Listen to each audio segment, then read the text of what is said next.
Gautier explique, l'auteur Jean Gautier, explique quoi? Que au moment de la première puberté, c'est-à-dire au moment où il y a cette activation hypophyso-thyroïdo-surrénalo-génitale, vers le 8e jour, à partir du 8e jour, il y a donc, à l'endroit de cette sphère sexuelle, génitale, du petit nourrisson, une hypersensibilité créée par cette effervescence endocrinienne. Le but de cette puberté étant, encore une fois, je répète, une stimulation de la glande génitale interstitielle qui va avoir un rôle énorme dans l'équilibre de l'enfant et du futur adulte. Par la volonté, par l'équilibre, par la liberté, etc. L'indépendance. Or, le trauma, disait Gautier toujours, engendré par une opération qui est un traumatisme.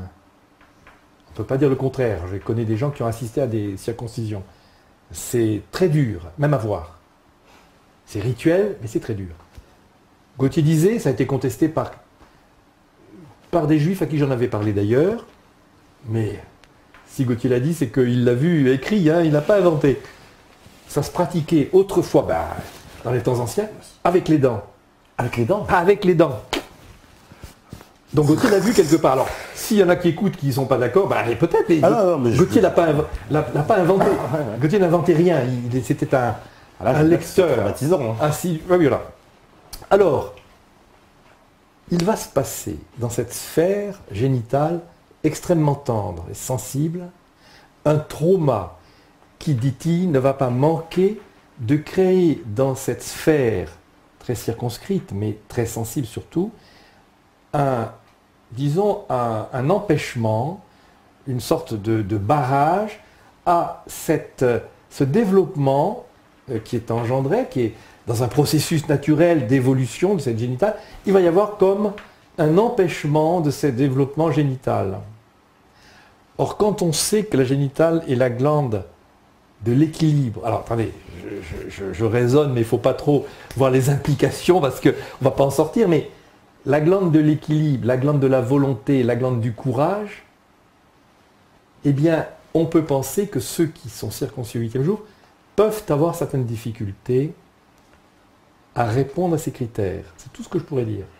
J'accuse personne ni rien. Il y a des gens remarquables chez tout le monde, même chez les circoncis, évidemment. Mais Gautier est formel. Actuellement, je ne pourrais pas faire paraître ce document. Évidemment. Vous aurez beaucoup de gens sur le dos. Oui, évidemment. Mais personne ne pourra me démontrer le contraire, parce que cette réalité est absolument fondamentale. Elle est physiologique. Gautier a fait des études sur tout ça. Je ne vais pas en parler trop de ça.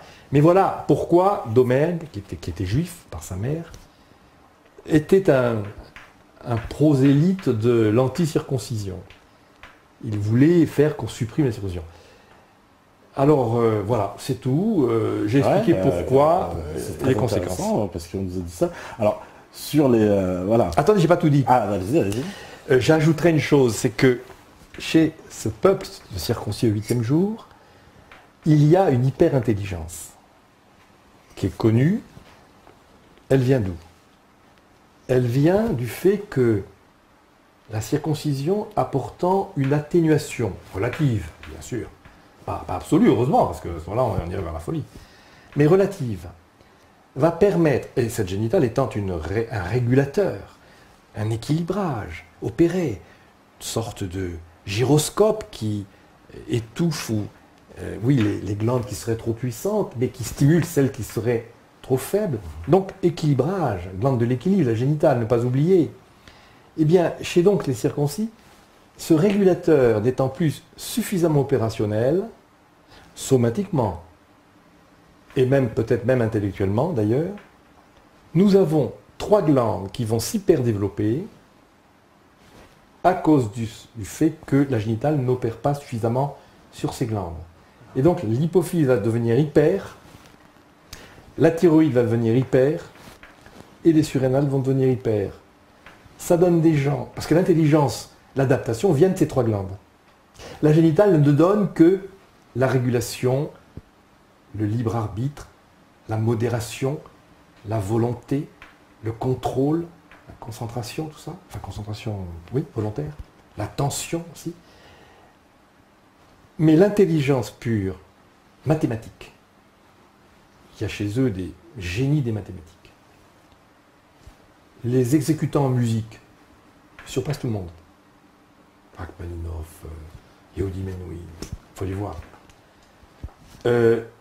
La spéculation intellectuelle, philosophes et autres, des affaires. Toutes ces capacités viennent de ces trois glandes, hypophyse, thyroïde et surrénale.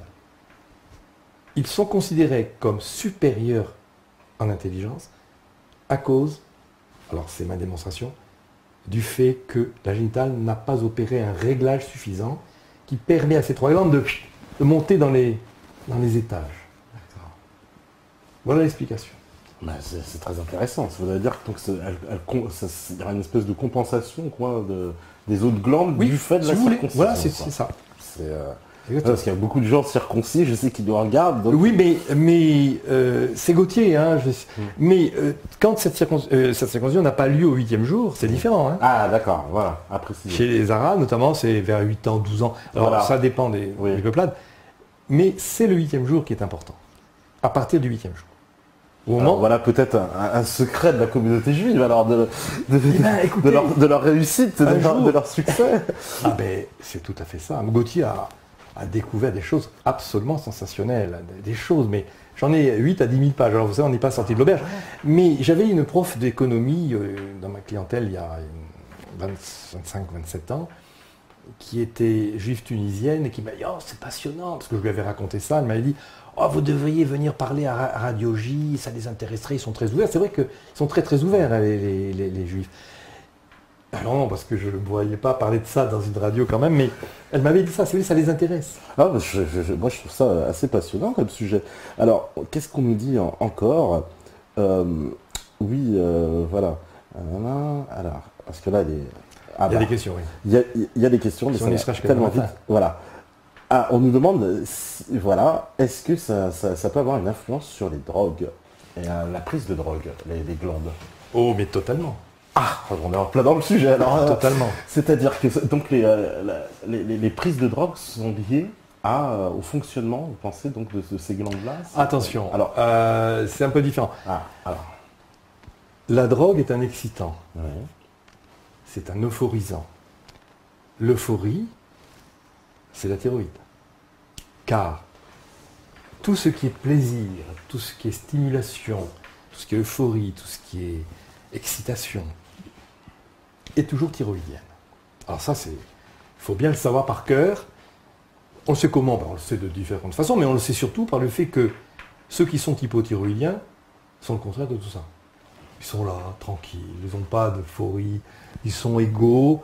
Oh, il y a des petits Mongoliens qui sont très très aimables, très agréables, très gentils, ils ont le cœur sur la main, il y a des qualités, mais il n'y a pas de vitalité, c'est toujours amoindri, c'est pas la vitalité. Alors, la drogue, quand on prend de la drogue, on ressent une euphorie, par exemple, que ce soit la cocaïne ou ce qu'on veut, on ressent une excitation, elle est thyroïdienne.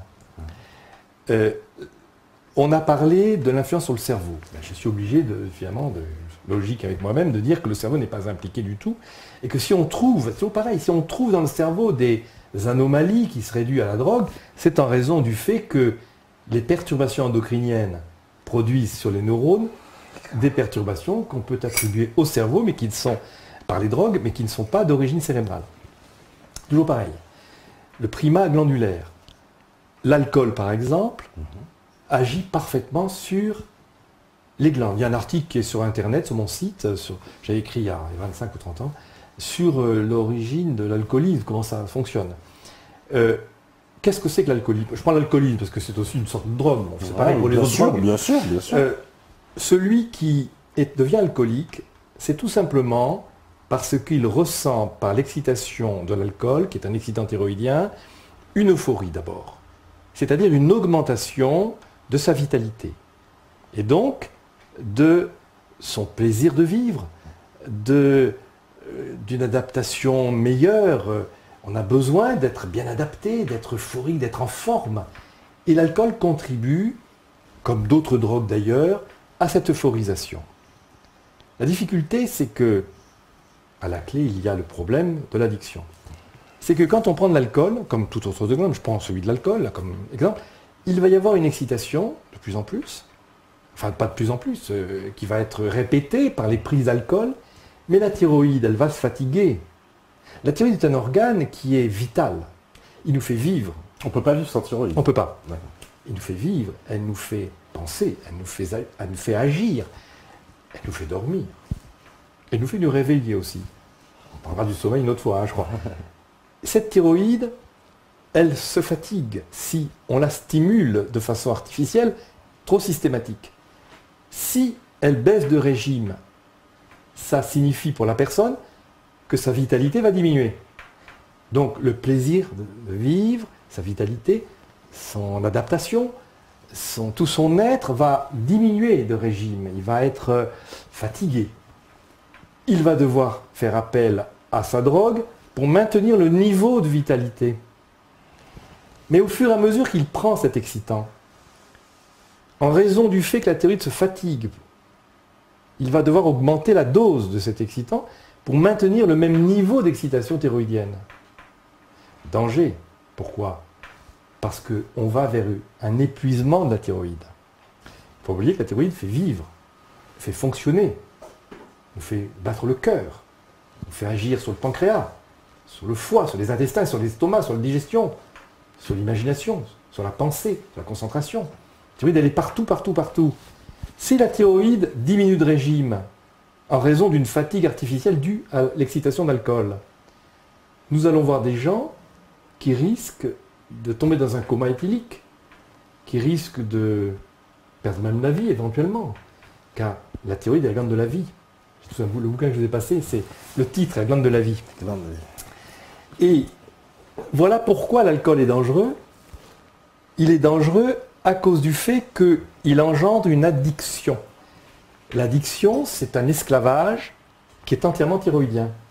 On a besoin de cette vitalité, car cette vitalité, la vie, c'est ce qu'on a de plus précieux. La vie, c'est la thyroïde. C'est l'âme, la vie, attention. Il y a deux étages. Il y a l'âme, qui est la vie, mais sur le plan physiologique. C'est la thyroïde, qui est le conditionnement physiologique de cette vie. La vie est spirituelle. Mais la thyroïde est l'organe de la vie.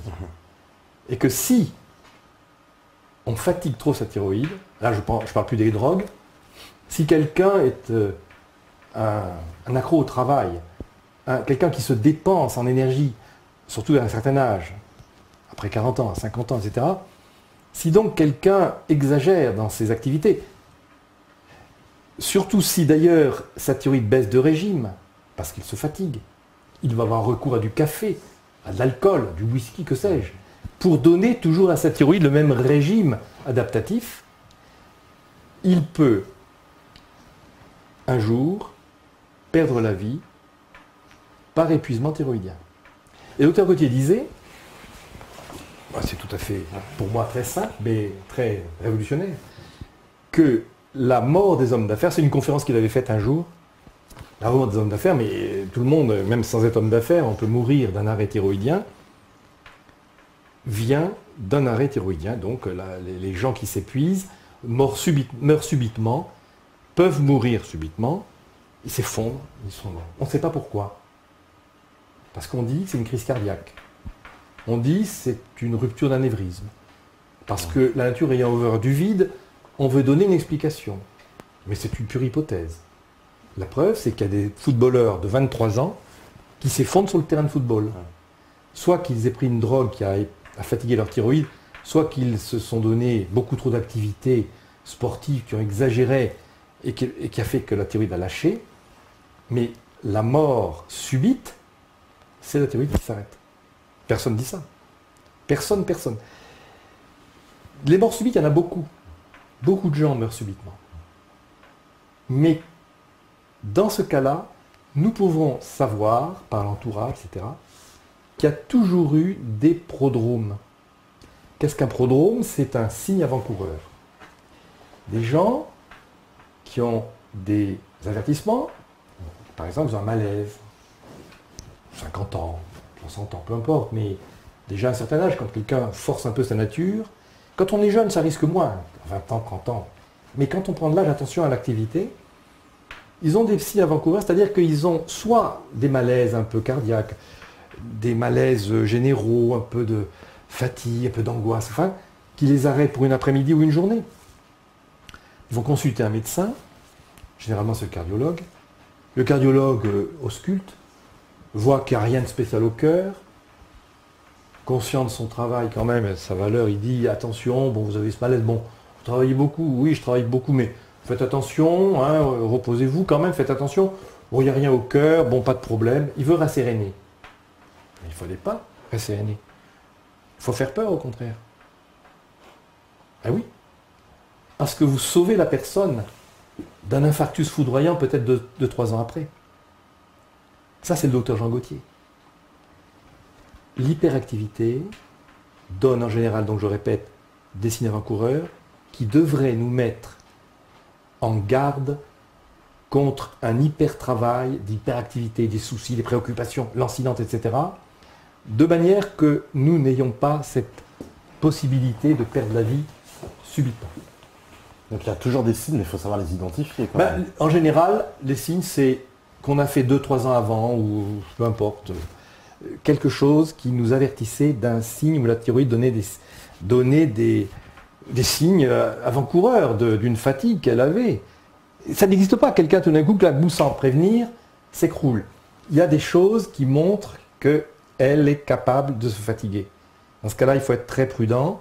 Il faudrait pouvoir se reposer, être averti de ce phénomène. Mais comment on fait pour connaître l'état de ces glandes, si je puis m'exprimer ainsi, c'est-à-dire comment savoir si ma thyroïde elle est en bonne santé? Je suis trop chaud, je vais enlever mon chandail. Alors, ça va être très, très, très correct. Attendez, je tire ça, oui, voilà. Il fait très chaud. Sur le plateau, c'est un peu les sunlight hein, quand même. Hein. Je m'explique, mais je suis en train de crever la donne. Voilà. On remet ça où il faut. Voilà. Mettons ici. Voilà, ici ce sera parfait, normalement, je vais bien vous entendre. Excusez-moi, oui. Alors, il nous fera un petit signe, ça va pas. Alors, vous disiez, comment fait-on comment peut-on savoir qu'on a ces glandes en bonne santé, si j'ose dire, qu'elles sont équilibrées? Oh, c'est pas difficile. C'est surtout pas le laboratoire qui va nous le montrer. Parce que les mesures opérées ne donnent pas l'état clinique, forcément. On en parlera une autre fois, ce n'est pas le sujet, mais l'état glandulaire se voit par l'état de ressenti. Les personnes qui sont en forme, qui ne sont pas fatiguées, qui sont bien dans leur peau, parce qu'elles respectent le sommeil, parce qu'elles respectent le fait de ne pas prendre ni de drogue, ni trop d'alcool, en tout cas, ni de mets qui pourraient les fatiguer, etc. Donc ils gèrent leur alimentation, leur vie, si vous voulez. Dans ce cas-là, il n'y a aucune raison que les glandes, chez quelqu'un de naturel, de normal, les glandes accusent des déficits. Parce que la vie, c'est la vie qui commande, fait que ces gens maintiennent leur équilibre glandulaire. Donc je dis, ces gens sont en bonne santé grâce à eux. Lorsque les glandes donnent des signes de maladie, de perturbation, de fatigue chronique, de base d'eau, de maladie d'Hashimoto, alors là c'est énormément, eh bien ce sont des gens qui fatiguent, qui ont le souci, la préoccupation, dans les contradictions, dans l'exploitation, dans le harcèlement, que sais-je. Je le sais par expérience, puisque je reçois des gens qui sont dans ces situations, et je leur dis souvent, a priori, quand elles ne m'ont pas encore dit la jeunesse de leur mal, je leur dis, dites-moi, vous êtes quelqu'un d'extrêmement stressé, là. Il faut peut-être arrêter votre façon de vivre. Ah ben absolument, me disent-elles. Ce sont des femmes souvent. Absolument. Ben, je dis oui, bien sûr. Parce que c'est la vie qui commande. C'est pas la thyroïde qui commande.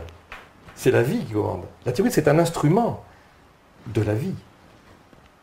C'est-à-dire quand on va dans une certaine voie, alors donc dans sa vie, imaginons aussi quelqu'un qui peut avoir des problèmes, parce que problèmes sociaux, oui, etc., des problèmes de la personne qui se retrouve au chômage, des problèmes familiaux, les problèmes sentimentaux. Donc tout ça va agir sur les glandes. Il n'y a pas pire que la préoccupation lancinante. On dit souvent, il faut s'occuper des choses, mais il ne faut pas s'en préoccuper. La préoccupation est délétère. C'est comme si, dis-je, on mettait la pointe d'un vilebrequin mécanique sur la thyroïde et puis on tourne. On vous détruit la thyroïde. Puis après, elle tombe en charpie et puis vous êtes une sorte de légume. La préoccupation met la thyroïde directement en prise sur votre vitalité. Ça l'abîme. Vous vous tuez à petit feu avec la préoccupation. Voilà pourquoi il faut vivre dans la paix. Et qu'est-ce que la paix? Une paix intérieure, une paix... C'est tout un art de vivre. Ah, il n'y a pas trop de secrets. La méthode que j'ai, peut-être on en dira un mot, consiste par ces fameux champs électromagnétiques à partir des travaux de D'Arsonval que Gautier avait avant la guerre, que j'ai repris il y a une trentaine d'années. Cette méthode équilibre toutes les glandes. La méthode par Equilios, l'appareil Equilios qui est un nom protégé, on est en train de faire des nouvelles machines, est une méthode qui vient du docteur Jean Gautier, qui consiste à rééquilibrer tout le système glandulaire. Alors les gens viennent, on les aide. Et on rééquilibre comment? C'est une machine quoi, qui Alors, envoie des ondes électriques? C'est une machine, ce sont des ondes électromagnétiques, mais qui sont sans aucun danger. Gautier pratiquait ça avant la guerre. On met une plaque abdominale et dorsale, on est allongé, et on fait passer le champ. Ce champ a une action d'équilibre parce qu'il sollicite chaque glande dont la pente naturelle est de fonctionner en équilibre les unes par rapport aux autres. Donc cette méthode par champ électromagnétique qui engendre une vibration moléculaire, une vibration physique et matérielle du corps, engendre par-dessus le marché un équilibrage glandulaire. Ça, c'est très remarquable. En faisant ce qu'il appelait, le docteur Jean Gautier, une puberté artificielle. Donc on refait, par cette méthode à chaque séance, le mécanisme de la puberté. C'est-à-dire la stimulation hypophyso-thyroïdo-surrénalo génitale.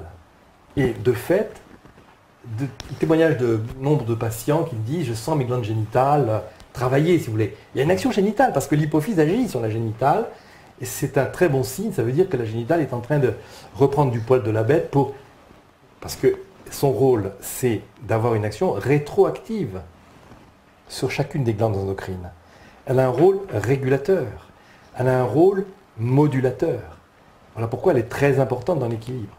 Et la machine en question favorise cet équilibrage par stimulation de la glande génitale interstitielle. D'accord.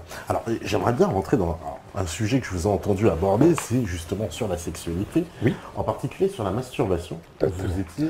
Alors, je ne dis pas que vous êtes contre la masturbation, mais vous pensez que c'est un dérèglement, la masturbation, quelque chose en fait, qu'on encourage, qu'on dit que c'est naturel, c'est rien, et vous dites que pas du tout. Absolument. C'est en raison d'une impéritie radicale et catastrophique, une impéritie intellectuelle, morale, universelle, qu'on a blanchi comment dirais-je, j'allais dire cette turpitude, c'est un mot un peu fort, mais ce vice, enfin, c'est des mots forts, je sais, mais tant pis, disons, cette habitude, on l'a blanchi par méconnaissance. Le docteur Gautier considérait ce problème de l'onanisme ou de la masturbation comme un problème très, très important. Alors, ça fait curieux, parce que, après tout, ne cassez pas les pieds, c'est classique, les adolescents, tout ça. Pas du tout. Et pourquoi Gautier disait-il cela? Parce que cette activité sexuelle que Freud avait nommée auto-érotisme, n'est-ce pas, est un moyen excellent, si ce terme convient, le mot excellent ne convient certainement pas, pour mettre la glande génitale interstitielle en difficulté. L'atténuation génitale interstitielle. Comment ça se fait? Tout simplement, si vous vous souvenez le début de notre intervention, je disais qu'il y a opposition entre la glande génitale reproductrice et la glande génitale interstitielle. Cette opposition se marque chez les animaux. Nous savons que quand l'une est hypertrophiée, l'autre est atrophiée, réciproquement. Et chez l'être humain, c'est quasi la même chose. Pas tout à fait, parce qu'on n'a pas d'instinct sexuel, nous. Nous avons le libre arbitre. Mais nous avons cette opposition sexuelle. S'il y a abus sexuel, s'il y a abus de jouissance sexuelle, appelons un chat, il va y avoir à la longue évidemment, puis il y a des gens qui résistent, des gens qui ne résistent pas, c'est tout à fait variable. Il ne s'agit pas de dire, voilà, c'est comme ça. Non, non, ici on est dans l'humain, donc on est dans la souplesse. Chacun est unique, chaque être humain est unique, chacun réagit à sa façon propre, mais pour autant, nous ne pouvons absolument pas dire que la masturbation n'est pas un effet délétère sur notre glande génitale interstitielle. Il faut le savoir, et je le dis depuis des dizaines d'années, moi, dans ma clientèle, il faut savoir cela, car un homme averti en vaut deux, mais la connaissance de l'homme, il n'y a pas mieux pour nous protéger, pour protéger notre vie, pour nous protéger, pour que nous maintenions notre vitalité, etc. Donc, cette masturbation a une tendance extrêmement fâcheuse à mettre notre génital interstitiel, glande de la volonté, glande de l'équilibre général, glande du sens moral, glande du self-control, glande de la synthèse intellectuelle, etc. Cette glande est mise en défaut. Elle est atténuée, elle souffre, mais de manière différente selon les individus. Moi, j'ai vu des masturbateurs invétérés dans mon cabinet qui étaient de gros surrénaliens. Donc, on n'a pas parlé des types glandulaires, mais enfin, si on a le temps, on verra. D'un type costaud, fort.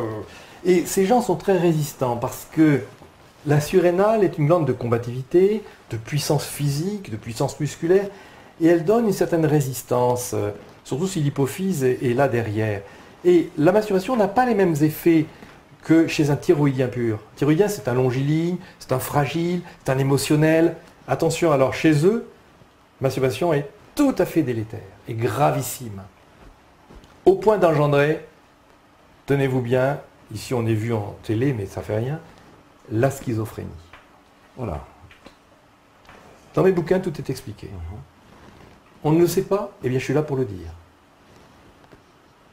Vous avez posé la question, cette question est très importante, seulement en raison, pas pour des questions morales, ça c'est un regard de chacun, ou des questions religieuses.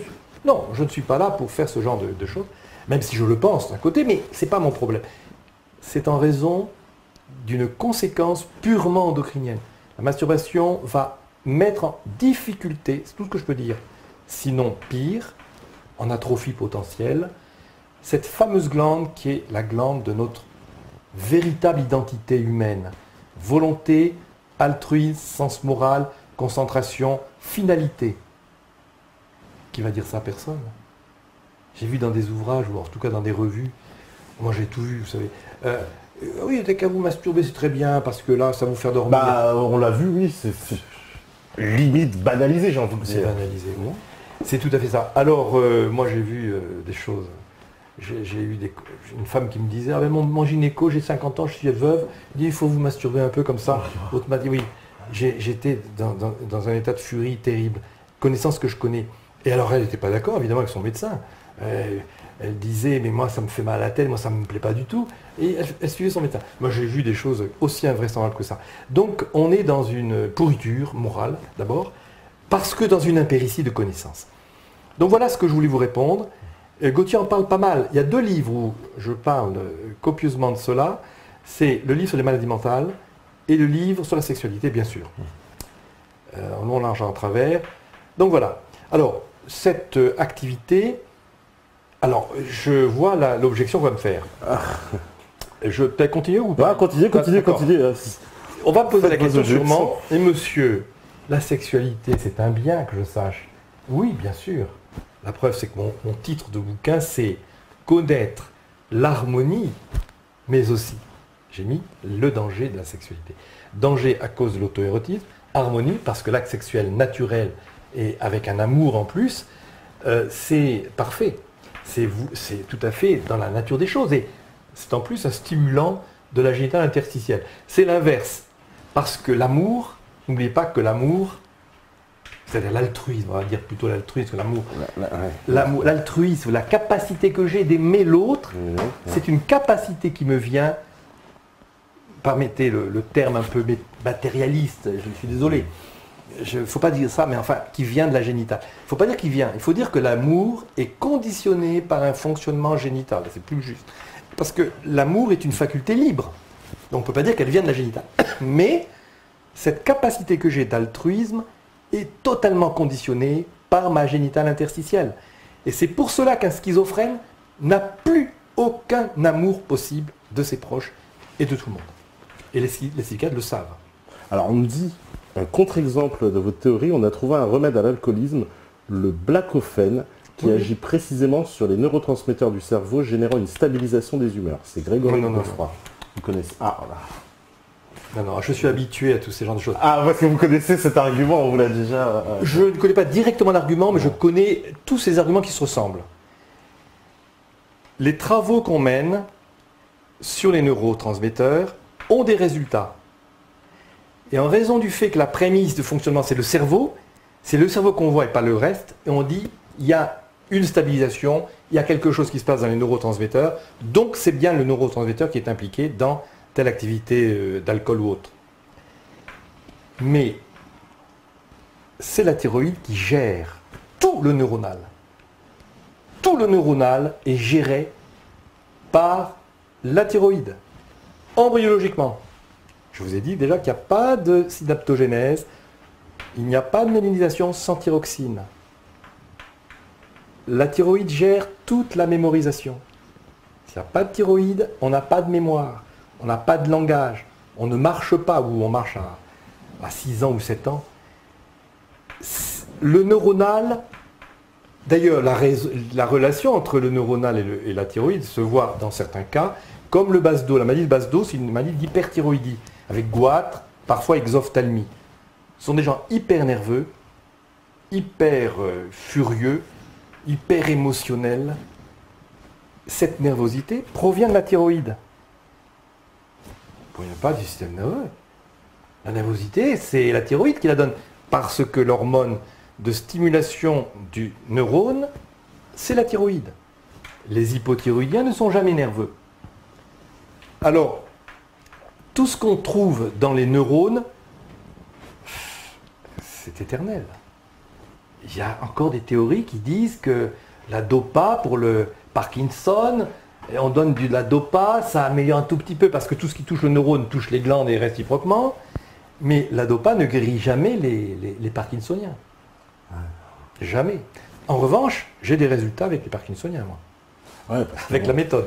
Alors là, après, évidemment, il y a tout un tas de grands trollers, hein, comme on les appelle, puisque tout de suite, ils me disent, oui, Tepa, les bras en tombent, la main droite de Tepa ne sait plus où se mettre. Je savais qu'en provoquant, en fait, sur ce sujet... Il y a de la provocation, oui, c'est sûr. Ils font tous ce qu'on appelle un transfert. Vous êtes tous, en fait, vous faites un transfert généralisé, collectif, hein, dès que vous avez entendu ce sujet-là. Dès qu'on affirme quelque chose qui est en dehors des normes, ça crée des perturbations. Hein, voilà. Donc vous allez... Ça fait 40 ans que ça dure, alors j'ai l'habitude, mais je comprends. Il y a pas mal de branleurs qui le regardent, alors ça, ils vont devoir se calmer. Ah ben là, il faut qu'ils se calment. Alors là, il faut qu'ils se calment. C'est un peu ça le problème. Hein. Donc, voilà. Alors, qu'est-ce qu'on nous dit encore? Est-ce que la polypose nasale a un lien avec la thyroïde? Alors, je ne sais pas ce que c'est que la polypose nasale. La polypose? C'est Ricoul qui nous dit ça. La polypose nasale. Ah oui, la polypose. Oui. Les polypes. Ce sont des polypes en fait dans le nez, c'est ça, ouais, d'accord. Des polypes, donc des espèces de verrues, on peut assimiler, ou c'est quoi des... Les polypes, ce sont des excroissances. Hein, des excroissances un peu, mais qui peuvent déboucher sur un cancer aussi, c'est ça? Oui, les polypes, il faut faire attention, pas forcément, mais il faut surveiller des polypes. Il faut surveiller, ouais. Il y a un rapport avec la thyroïde? Il demande s'il y a un rapport avec la thyroïde. Pas directement, parce que la thyroïde est partout, on peut dire qu'il y a un rapport, puisque c'est le fonctionnement cellulaire, c'est le fonctionnement oxydatif, donc la thyroïde est impliquée, mais on ne peut pas dire que la thyroïde est responsable des polypes, c'est trop difficile. Il y a d'autres paramètres nombreux qui font qu'à un moment donné, il y a une perturbation cellulaire. C'est complexe, hein, il ne s'agit pas, on ne va pas tout résoudre. Ouais. Mais autant je peux dire que l'allergie est due à une thyroïde qui ne s'adapte pas à des causes externes, on pourrait parler de ça. Autant pour la polypose en question, on ne peut pas dire que la thyroïde est responsable des polypes. Il y a d'autres paramètres, il y a des cellules, je veux dire, il y a des récepteurs cellulaires qui font que ça réagit comme cela, par une sorte d'hyperplasie. Non, on ne peut pas vraiment dire cela. C'est trop difficile. Il ne faut quand même pas qu'on soit universel à ce point-là. Et est-ce qu'on peut dire, alors, pour continuer dans les sujets qui vont, je suis sûr, déclencher une avalanche de commentaires, est-ce que l'homosexualité, elle, peut être liée à un dérèglement donc, de ces glandes endocrines? Ah ben, rien n'échappe aux glandulaires. Hein. Absolument rien. Absolument rien. Absolument rien. Donc on pourrait dire que l'homosexualité, c'est quoi? Un dérèglement de ces glandes? Non, parce que si on dit ça, je dis oui d'un côté, mais d'un autre... Il y a alors beaucoup d'ennemis. Voilà. On a l'air de dire alors que les glandes sont directement impliquées, alors qu'il y a la personne et son libre arbitre qui est impliqué aussi. C'est un peu plus complexe que ça. Mais là, peut-être pas parler quand même que de ça, parce que y a toutes les explications que je donne, enfin, quoique pas développées à 100% dans le livre sur la sexualité, mais si vous voulez, l'homosexualité, ça présente un problème. Parce que je dis des choses, mais les gens qui m'écoutent, s'il y en a qui sont homosexuels, ils vont se gratter un peu la tête. C'est pas grave. Ah bah nous, on en a dans l'équipe en plus, alors je veux dire... Vous en avez dans l'équipe? Oui. Alors, je vais vous dire. Il n'y a que la vérité qui compte et... Non, il n'y a pas que la vérité qui blesse, ça je dis pas ça. si vous voulez, il n'est pas naturel, selon l'endocrinopsychologie. Hein, je dis les choses dans une discipline que je développe par rapport à des travaux très forts de Dr Jean Gauthier. Et au fond, on a toujours besoin de savoir ce qui est vrai. Alors, je prétends que c'est vrai. Maintenant, je laisse le libre arbitre de ceux qui refuseraient. Je dis, bah, écoutez, cherchez davantage, et peut-être que vous serez d'accord avec moi un jour, mais je n'impose rien. En tout cas, l'homosexualité, d'où ça vient? Bon, c'est pas, je ne vais pas dire d'où ça vient tout de suite. Je veux dire que nous n'avons pas la possibilité d'être homosexuels. Et pourtant, il y en a. Pourquoi n'avons-nous pas la possibilité d'être homosexuels? Parce que nous avons un barrage absolu dans la glande génitale, qui est la glande qui spécifie le sexe masculin ou féminin. Donc, l'homme est fait pour être attiré par une femme et la femme par un homme. C'est glandulaire, j'allais presque dire, c'est déterminant. Je n'aime pas ce terme parce que ça prive l'homme de liberté. Je préfère dire ça conditionne. Mais là, je dirais, ça détermine, parce que ça m'intéresse de le dire. Celui qui est un homme à part entière fonctionne avec une génitale normale, puisqu'il a montré qu'il est normal, quoi. Il pense, il travaille, il aime, il veut, etc. Bon, on a tous nos difficultés, mais il est normal. Je ne veux pas dire que les homosexuels ne sont pas normaux non plus, attention. Hein. Ouais, parce que... Attention, je dis normal, oui, mais les mots sont là, mais je veux faire que les susceptibilités soient épargnées cependant, mais je ne veux pas aller jusqu'au bout. Parce qu'il y en a forcément qui vont être un peu le contraire d'épargner. Bon, bref, normal, ça veut dire selon la norme. Quelle est la norme? Ben, la norme, je viens de le dire. C'est qu'un homme est attiré par une femme, et qu'une femme par un homme, c'est normal. Mais à un moment, alors, qu'est-ce qui se passe? Attendez, alors justement... Alors cette norme, elle est endocrino-psychologique. J'y peux rien, c'est pas moi qui ai inventé la nature. Hein. On sait depuis très longtemps que c'est comme ça. Ah non, c'est vrai qu'il y avait des homosexuels chez les Grecs, etc. D'accord. Mais c'est le même phénomène.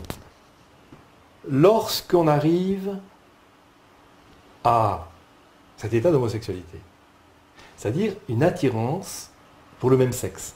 L'attirance n'est plus vers le sexe opposé, mais vers le même sexe. Il s'est passé quelque chose dans notre économie qui n'est plus conforme à ce que donnent normalement les glandes. Quand je dis normalement, ça veut dire qu'on a un critère de fonctionnement qui est celui de la nature. Je ne dis pas qu'ils sont anormaux du tout, ils sont très intelligents, il y a beaucoup de choses chez eux. Mais je dis que la nature n'est pas homosexuelle, puisqu'on est fait pour être complété par une femme ou par un homme. Alors il y en a qui pourraient être pas d'accord, mais c'est comme ça. Qu'est-ce qui se passe alors? Pour expliquer cela, je vais vous donner, c'est la thèse de Gauthier, je la reprends. Bon. Ce qu'est un réflexe conditionnel. Un réflexe conditionnel, c'est le fait pour un animal de saliver, puisque c'est le fameux réflexe de Pavlov, à l'audition d'une clochette. Ben, une clochette ne fait pas saliver. Le chien salive quand on lui présente un bout de viande. Et puis il saute sur la viande. Mais le réflexe conditionné consiste à lier les deux stimuli. La viande, stimulus appétitionnel, appétissant, celui qui donne l'appétence, la viande, à l'audition d'une clochette. Donc l'expérience consistait à donner de la viande au chien tout en donnant une clochette.